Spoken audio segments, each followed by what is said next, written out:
los retos que algunas personas sufren, ¿verdad? Y que rara la vez se dialoga o se estudia, es este fenómeno de personas que no quieren tener hijos, personas que no creen en el matrimonio, aunque vienen, ¿verdad?, de hogares donde se fomenta y se promueve lo que es la experiencia conyugal, la experiencia matrimonial.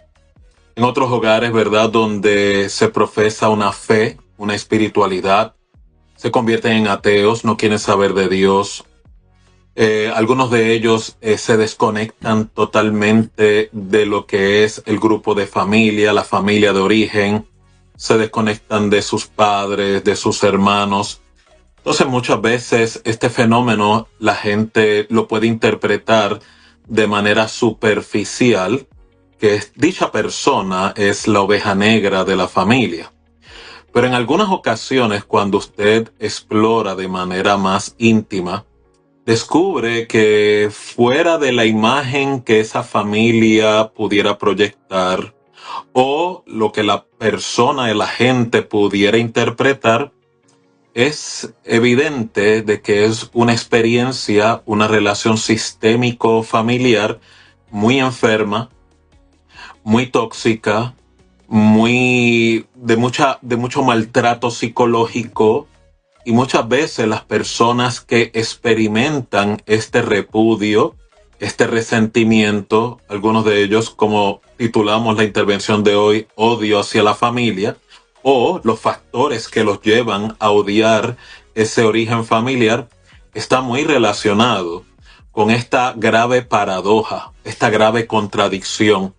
La experiencia relacional que representaba o se supone que represente mi experiencia de seguridad, mi experiencia de validación, mi experiencia de protección, resultó ser la experiencia de atropello, la experiencia de rechazo, la experiencia de violencia. Y algunas personas no logran poder superar este referente y los lleva entonces a esta respuesta de supervivencia, respuesta de protección, o en la psicología le llaman esta respuesta defensiva, de odiar, repudiar lo que es el contexto de su familia de origen. Y por eso es que menciono de manera estratégica a algunas personas, porque también conocemos que hay personas que han sufrido este tipo de experiencia y lo han podido superar magistralmente. Es como si vienen de un trasfondo casi de una maldición generacional de familia, y ellos de manera muy valiente y consciente deciden romper ese patrón y no replicar o repetir los patrones de violencia, de maltrato, de cinismo, de sarcasmo, de favoritismo, de triangulación de su hogar de origen,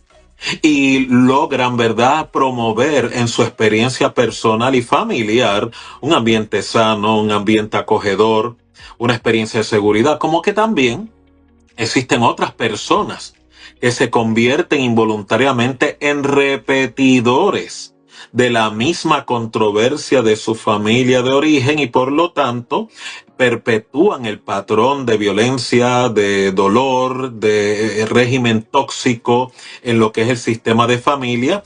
Y como mencioné en la intervención, hoy estamos atendiendo a aquel grupo que se desconecta en total odio, en total resentimiento, inclusive en total rebelión opuesta a esa experiencia, a ese entorno. Y es por eso que muchas veces no se habla de esta experiencia o de estos traumas, por el simple hecho de nuestro concepto de la familia. Algunas personas sienten culpa, pues si hablo mal, o si hablo de mi experiencia, o inclusive si difiero de ese ambiente, o lo protesto, o voy a los extremos y lo denuncio. Soy atacado, soy envilecido, me marginan, me señalan. También está la presión social de que la familia es lo más sagrado, los paños sucios se limpian dentro de la casa y muchas veces, ¿verdad?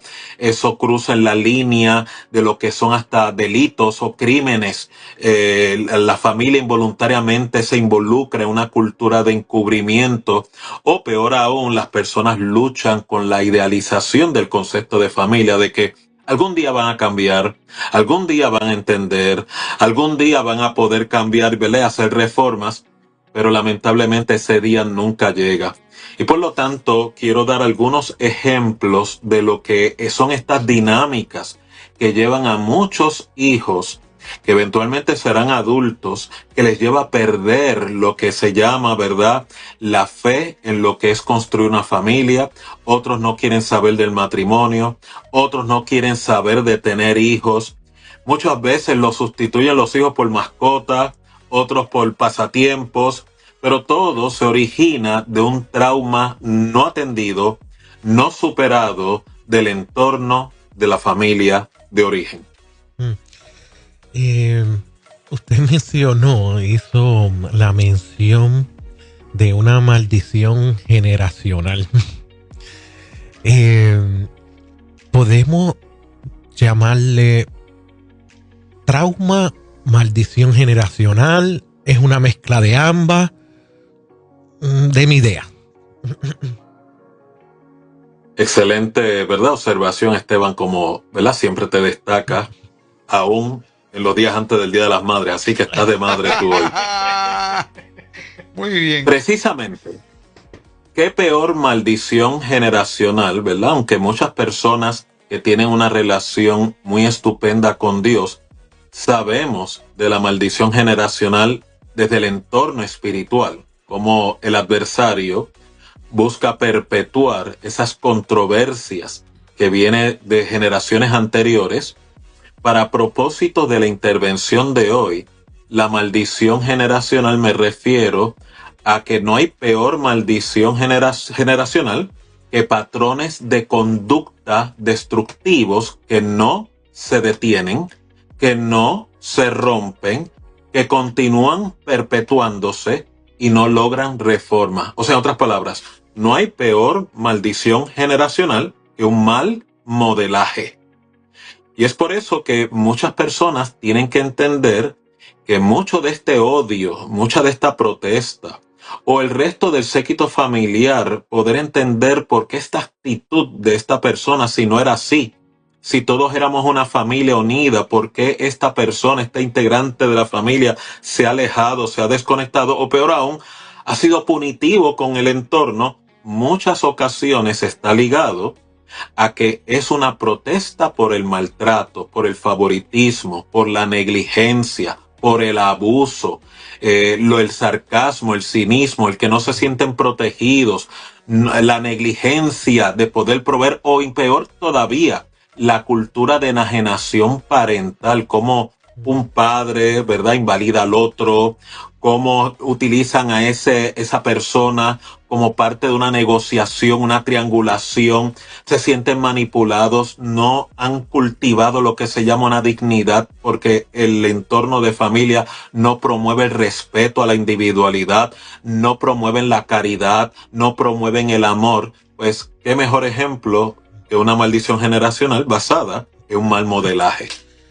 Entonces, ¿en qué punto podemos decir que es un aspecto espiritual o un aspecto más traumático, psicológico, y que tengo que trabajarlo ya con un profesional? Y me encanta hablar este tema, especialmente con usted, porque yo sé lo que usted da y usted lo puede conjugar demasiado de bien y lo lleva muy bien, pero quiero esa claridad. Sí, el origen, si vamos, ¿verdad?, desde el contexto bíblico, el origen siempre es espiritual por causa del pecado y la caída del hombre. O sea que ese fundamento está ahí siempre presente. Sin embargo, la puerta que debe ser cerrada es de naturaleza psicológica y emocional. ¿Por qué? Porque si, por ejemplo, yo decido detener la conducta tóxica, la conducta destructiva, o mejor aún, si yo decido sustituir la conducta que está ausente de caridad, que es pecaminosa, que es destructiva, y la sustituyo por caridad, por paciencia, por ser templado, básicamente a través de mi cambio de conducta, mi cambio de pensamiento, mi sanidad emocional, logro cerrar la puerta de la maldición, y por más opresión espiritual que yo pudiera estar expuesto, la puerta quedó cerrada. ¿Por qué?